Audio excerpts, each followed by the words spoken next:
नमस्कार दोस्तों, आज की इस वीडियो में जानेंगे डीसी शंट जनरेटर को कैसे चलाया जाता है। इसके टर्मिनल हमने वेरीफाई कर ही लिए हैं। तो सबसे पहले देखेंगे कि इसकी टर्मिनल कौन कौन से हैं। तो हमने देखे ऊपर आर्मेचर के हैं और ये नीचे वाले हैं ये शंट के हैं। अब क्या करना है कि अब इनको क्या करेंगे, पहले आर्मेचर को और शंट को समांतर में जोड़ देंगे दोनों को। ठीक है, तो हम जोड़ लेते हैं इस प्रकार।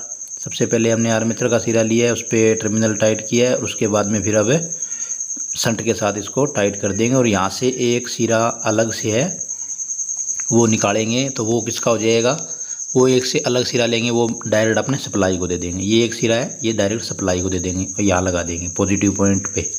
ठीक है, उसके बाद में फिर देखते हैं।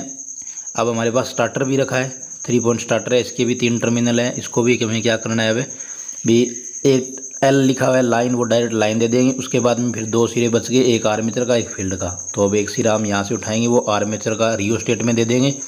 ये श्रेणी क्रम में लग रहा है ना, तो रियोस्टेट को दे देंगे। और दूसरा सिरा यहाँ से आर्मेचर रियोस्टेट से उठाएंगे और उठा के वो कहाँ दे देंगे, अपने आर्मेचर को कंट्रोल करना है ना हमें, तो हम क्या करेंगे, आर्मेचर के साथ कनेक्ट कर देंगे इस तरह से।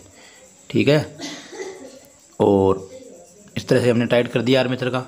और इसी के साथ अब हमें दूसरा टर्मिनल उठाएंगे, वो कौन सा हो जाएगा, वो एक खाली बच गया फील्ड का, वो फील्ड का फील्ड के साथ कर देंगे। तो हमारे चारों के चारों टर्मिनल है, हमने क्या कर दिए, यहाँ ऐड कर दिए। और अब यहाँ पे ये अपने फील्ड का भी कनेक्ट कर देंगे। तो इस तरह से फील्ड का भी कनेक्ट हो गया। तो अब हमारे पास एक तो स्टार्टर के साथ लाइन का है वो, और एक वो जो हमने पहले से समांतर में करके जोड़ रखा है, उस वायर को क्या करेंगे, हमें डायरेक्ट सप्लाई से जोड़ेंगे। तो इस प्रकार सप्लाई में हम लगा देंगे और फिर हम देखते हैं कि भी मोटर चल पाती है नहीं चल पाती, स्थिति अब आगे डिपेंड करेगी। अब देखो, हम जैसे ही क्या करेंगे, ऐड करने के बाद यहाँ पे और एमसीबी ऑन करेंगे। और ये पूरा पैनल है हमारे पास, कंट्रोल पैनल है, इसको अब एमसीबी ऑन करेंगे। ऑन करते ही देखिए, ऑन किए तो ऑन के बत्ती रेड हो गई, यानी सप्लाई यहाँ तक आ रही है। तो ये इंडिकेटर शो कर रहा है, वहाँ वोल्टेज भी दिख रही है वोल्ट मीटर में। अब क्या करेंगे, स्टार्टर से हमें स्टार्ट करनी है। तो स्टार्टर का पहले पॉइंट पे लेके जाएंगे। ये 3 पॉइंट स्टार्टर है, पहले पे लेके आए तो ध्यान से देखो, मोटर चल पड़ी है अपनी। तो ये क्या है, मोटर चल पड़ी है। अभी प्रतिरोध धीरे धीरे हमें क्या कम करना है, तो बाहर करना है। तो क्या करेंगे, इस पॉइंट को आगे खिसका के एनवीसी के साथ कनेक्ट कर देंगे। तो इस पर एनवीसी ने क्या के लिए इस हैंडल को जकड़ लिया है, जैसे ही लाइन या सप्लाई आउट होगी तो ये अपने आप वापस गिर जाएगी। तो अब देखना है इसको कि इस मोटर की स्पीड कंट्रोल हो रही है कि नहीं हो रही है। तो ये रियोस्टेट है, रियोस्टेट से हम क्या करेंगे, इसको धीरे धीरे इसका मान है बढ़ाएंगे। तो ये प्रतिरोध का मान जैसे जैसे बढ़ेगा, तो श्रेणी क्रम में जुड़ा हुआ है और आर्मेचर के श्रेणी में है, तो इसको सप्लाई कम मिलेगी। तो क्या करेगी मोटर, ये धीरे धीरे अपनी स्पीड कम कर देगी।